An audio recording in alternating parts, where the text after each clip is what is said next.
ചേട്ടാ ഒരു പാലെടുത്തേ. നിനക്ക് ജോലിക്ക് കൊണ്ടുവന്നോടാ? അമ്മയോട് ഹോസ്പിറ്റലിൽ വരെ പോയാ.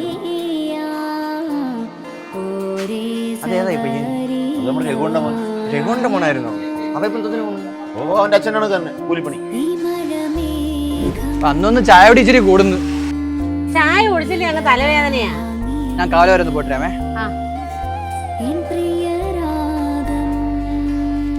പിന്നെ നീ പോയ സമയത്ത് ഗൾഫിലെ നവാസ് ഇവിടെ വന്നായിരുന്നു.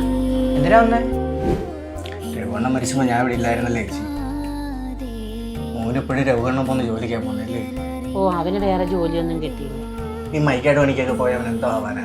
നല്ലൊരു വീട്ടിൽ നിന്ന് കല്യാണാലോചന വരുമോ? അതൊക്കെ ശരിയാ. ഞാൻ ഒരു കാര്യം ചെയ്യാം, ഞാൻ ഒരു വിസ അറേഞ്ച് ചെയ്ത് കൊടുക്കാം. അവന് താല്പര്യം ഉണ്ടെങ്കിൽ കയറി വരാൻ പറയാം. നല്ല വിദ്യാഭ്യാസമുള്ളതല്ലേ അവന്. എന്റെ അമ്മ എന്ത് പറഞ്ഞു? നിന്നോട് ആലോചിച്ചിട്ട് പറയാന്ന് പറഞ്ഞു.